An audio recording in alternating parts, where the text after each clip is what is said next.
2023년 1월 20일 모두가 잠든 시각.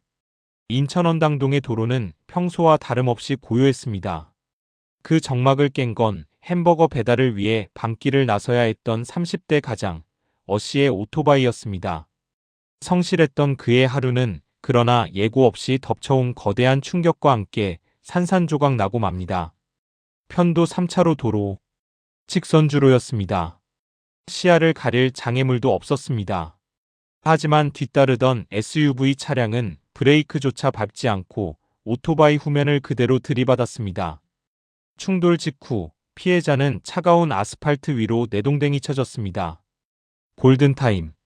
생사가 오가는 절대적인 시간. 이때 가해 차량 운전자가 차에서 내렸다면, 그리고 119에 신고했다면 결과는 달랐을지 모릅니다. 하지만 가해자는 멈추지 않았습니다. 아니, 정확히 말하면 멈췄지만 사람을 보지 않았습니다. 사고 지점에서 약 500m를 더 달아난 뒤에야 차량은 멈춰 섰습니다. 그가 차에서 내려 가장 먼저 확인한 것은 피를 흘리는 사람이 아니라 찌그러진 자신의 범퍼였습니다. 사람을 친 것 같다. 운전자가 파손 부위를 확인하며 내뱉은 혼잣말인지 아니면 애써 외면하고 싶었던 현실인지. 그는 부서진 차량을 확인하고는 다시 운전석에 올랐습니다. 피해자의 생존 여부를 확인할 의무, 운전자로서의 책임, 그 모든 것을 저버린 채 그는 다시 엑셀을 밟았습니다. 이것은 명백한 도주, 뺑소니였습니다. 도주는 오래가지 못했습니다. 신고를 받고 출동한 경찰에 의해 이 시간 만에 붙잡힌 운전자 B씨. 차 문을 열자마자 진동하는 알코올 냄새. 혈중 알코올 농도는 0.069%. 면허 정지 수준의 만취 상태였습니다. 그런데 경찰 조사 과정에서 밝혀진 그의 신원은 수사관들의 귀를 의심케 했습니다. 그는 인천의 한 의원에서 일하는 현직 의사였습니다. 사람의 생명을 구하기 위해 히포크라테스 선서를 했던 그 손으로 술잔을 들었고 만취한 채 운전대를 잡았으며 결국 한 사람의 생명을 벼랑 끝으로 밀어넣은 뒤 도망쳤습니다. 의학적 지식이 누구보다 풍부했을 그가 사고 직후 즉각적인 응급조치를 했다면 어땠을까요? 몰랐다. 사람을 친 줄 몰랐다. 의사 B씨는 혐의를 부인했습니다. 하지만 법원은 CCTV와 정황 증거를 통해 그가 사고를 인지했음에도 도주했다는 사실을 인정했습니다. 의사라는 사회적 지위, 그리고 생명 존중이라는 직업적 소명은 그날 밤 술기운과 함께 증발해버렸습니다. 피해자는 끝내 눈을 뜨지 못했습니다. 남겨진 가족들의 시간은 사고가 난 그날 새벽에 멈춰버렸습니다. 1심 재판부는 B씨의 죄질을 무겁게 봤습니다. 특정범죄가중처벌법상 도주치사, 그리고 도로교통법상 음주운전. 징역 6년의 실형이 선고되었습니다. 도주하여 피해자가 사망에 이르게 한 점은 죄책이 매우 무겁다는 것이 이유였습니다. 정의가 실현되는 듯 했습니다. 하지만 2심, 항소심에서 기류가 바뀝니다. 감옥에 있던 의사 B씨는 매일같이 펜을 들었습니다. 그가 재판부에 제출한 반성문만 무려 90여 장.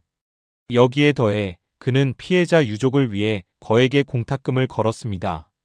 그리고 법정에서 읍소했습니다.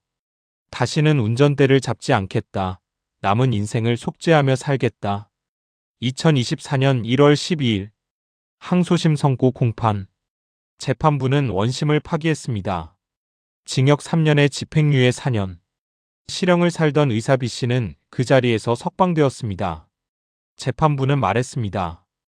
피고인이 범행을 인정하고 반성하고 있으며 유족에게 상당한 금액을 공탁했고 아내와 어린 자녀를 부양해야 한다는 점을 참작했다.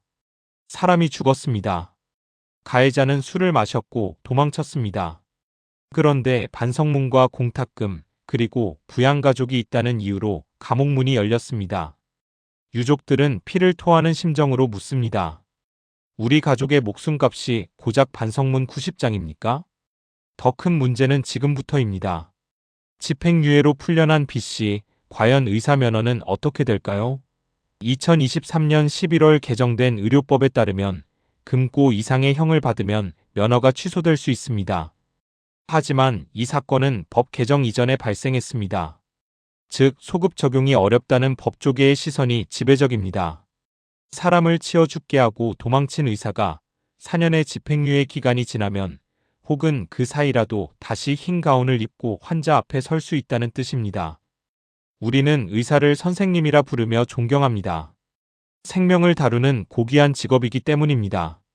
하지만 그 존경은 그들이 생명의 무게를 누구보다 무겁게 느낄 때 유효한 것입니다. 자신의 음주운전을 덮기 위해 죽어가는 피해자를 외면한 순간 그는 이미 의사가 아니었습니다. 당신의 가족이 그 길 위에 있었다면 이 판결을 받아들일 수 있습니까? 반성문 90장으로 산 죗값. 그리고 다시 병원으로 돌아갈지도 모르는 가해자. 법은 그를 용서했을지 몰라도 남겨진 가족들과 이 사회의 정의는 아직 그를 용서하지 않았습니다. 10분 다큐 히포크라테스의 도주였습니다.